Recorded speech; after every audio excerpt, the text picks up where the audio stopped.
Hello, 5B. I've just realised that while I was recording the last chapter, chapter 31 of The Other Side of Truth, the sound cuts out after about 5 minutes. I think an alarm went off on my phone, and for some reason that cut the microphone. Strange, weird. Anyway, all right, here we are. I'm going to pick up from where we left off.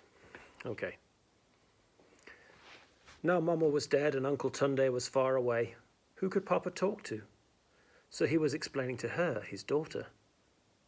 I don't believe the British will send me back.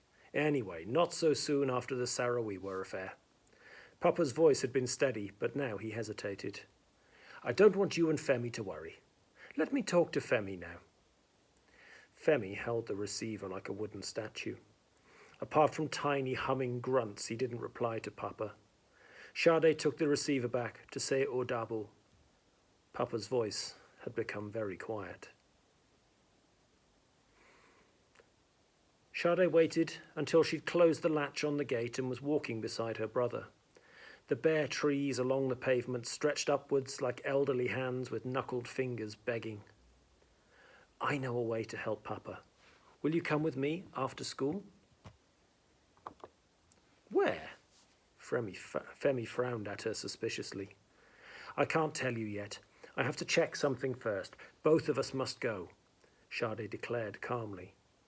What will Auntie say? I'll ring her after school. I'll tell her that we'll be late. This is very important, Femi. I'll miss my programs if I go. Sade swung to a halt. She grabbed Femi's arm and made him face her. What's wrong with you? This is more important than watching TV. It's not playing. Don't you want to help Papa? She demanded. A glimmer of hurt flickered in Femi's eyes before they shut themselves in again, and he remained silent, his jaw set tight. Well, if you want to help, meet me at the bus stop opposite your school. I'll be there at 3:30. Sade tugged sharply at her rucksack straps and marched ahead. Further down the road, guilt began to niggle at her for leaving Femi like that. She needed him for her plan. But it was no use begging or even prodding him. He would simply retreat more into his shell. No, she just had to face him roughly with the choice. Either he helped Papa or he didn't. But even if he did not come, she would still have to carry it through as best she could on her own. At break, Sade hurried to the library. On previous days, she'd watched the librarian help students who came with different questions. Mrs. Howe would point them to the right books or to the computer. Throughout the morning's lessons, Sade had silently tried out various ways of asking her question. Everything depended on it. She might have asked her English teacher, but was worried that Mr. Morris would become curious and ask unwelcome questions. She was not yet ready for that. She was at the top of the stairs leading to the library when she almost came face to face with Mariam. Sade turned aside so hastily and pushed open the library door so forcefully, she wouldn't have been surprised if Mrs. Howe had sent her right back out. The librarian flared with annoyance, ready to order the noise vandal out. But as she met Sade's eyes, her anger strangely dropped. What is it? She asked evenly. Excuse me. Sade's voice fell to a whisper. I need the address for the 7 o'clock news, the television studio, please.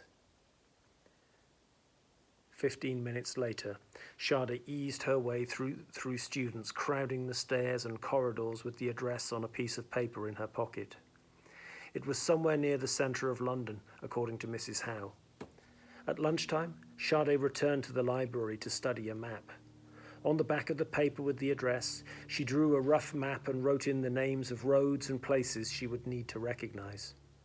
She would ask at the bus stop which was the right bus. She and Femi had managed it once before, all on their own. It should be easier now, she told herself. Nor was she worried about the fares, having saved most of her pocket money from Aunt Gracie.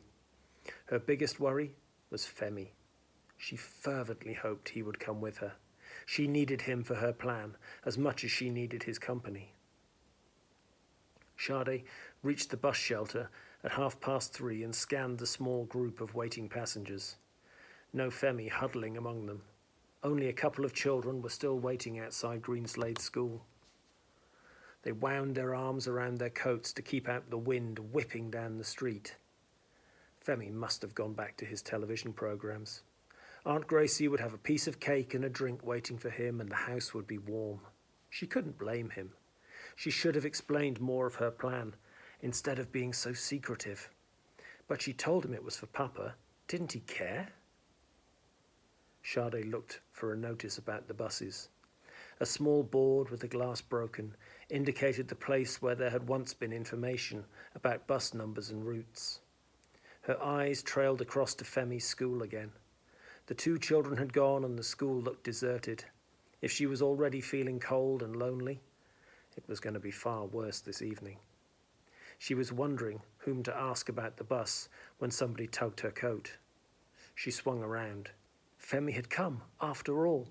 She could have hugged him. Instead, she grinned. "Where are we going?" he asked solemnly.